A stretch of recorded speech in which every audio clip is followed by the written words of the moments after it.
Գյուրջան Կասկադ, հասանելի բնակարաններ 65 ամիս մարման ժամկետով։ Երբ մի քանի շաբաթ առաջ այս ամբիոնից Նիկոլ Փաշինյանը որոշեց տեկտոնիկ ոճի բարի շարժումներ հիշեցնող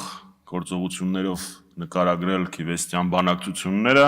եւ դարձավ տիկտոկյան աստղ, ես մտածում եմ ոչ մի բանի վրա չեմ զարմանա։ Բայց այսօր Նիկոլ Փաշինյանը որոշեց բառից բուն իմաստով ապարել Հայաստանի Հանրապետության ազգային ժողովի ամբիոնից, ընդ որում ինքը պատկերացնում էր, որ իր ձեռքում կտրած գլուխը, մարմնի այլ մասեր, դե մարդու ներաշխարհի մասին մեկնաբանություններ ես չեմ անի, մեր քաղաքացիները դա շատ լավ գիտեն։ Փաշինյանը ամեն ինչ է անում, հեծանիվ է քշում, одноклассники ստատուսները հավաքում է իրար գլուխ, համարում է, որ գաղափարախոսություն է գեներացրել, ոդկաստ է անում ամեն ինչ, բացի իր խոստացածից, չի հրապարակում բանակցային փաթեթները։ Ես ուզում եմ հասկանալ, մարդ, որը պատրաստ էր Հայաստանի Հանրապետության ստրատեգիական ռեզերվը, պատրաստերը որն է հրապարակել կառավարության նիստին, դա գաղտնիք չէր համարում, ստեղ ինքը գաղտնիք է տեսնում։ Ճաշեփել է իրանց, քնել զարթնելը, սափրվելը ցույց են տալիս, այն ինչ որ ժողովուրդը պիտի իմանա, չեն ուզում ցուցադրեն։ Կարծում եմ հիմնավոր կասկած կա, որ դուք պարզապես վախենում եք, որ երբ որ հրապարակվեն բանակցային փաթեթները, այդ բոյի սուտ չեք կարողանա հորինեք, որպեսզի ձեզ արդարացնեք, բայց մի կասկածեք ինքներդ ձեր վրա, դուք ցանկացած սուտ կարող եք հորինել։ Նույն ճակատագրին նաև արժանացել 44 օրյայի հետաքննությունը իրականացնող պարլամենտական հանձնաժողովը,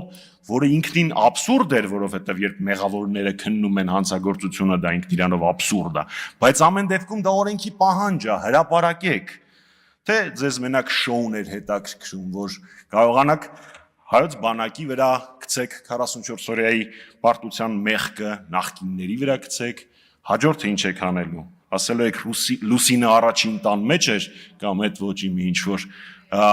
աբսուրդներ ներկայացրեք։ Թե կարող է հանգարց պարզվի, որ 44 օրյայի ընթացքում, եթե մեր սպառազինությունների պլանը չփոխեիք ու հոպեր առնեիք, ԱԹՍ-ներ առնեիք, սելֆի սուերի փոխարեն, ապա արդյունքը այլ կլներ։ Թե կարող է Իսկանդերի կիրառումը ճիշտ ժամանակին եւ ճիշտ տեղում այլ արդյունքի բերեր։ Չնայած դժվար դուք վերջապես հանդգնություն ունենաք դա հրապարակելու։ Ինչ եմ ես ակնկալում մարդկանցից, ովքեր 44 օրյա պատերազմի զոհերի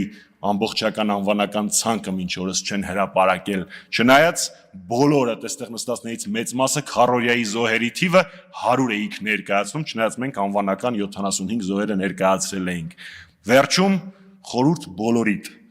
ինքնախոստովանական ցուցմունքը մեղմացնում է պատիժը։ Ավելի լավ է իմ նշած փաստաթղթերը հրապարակեք, չնայած ձեր պատիժը նենց մեծ է, որ մեղմացնես չմեղմացնես։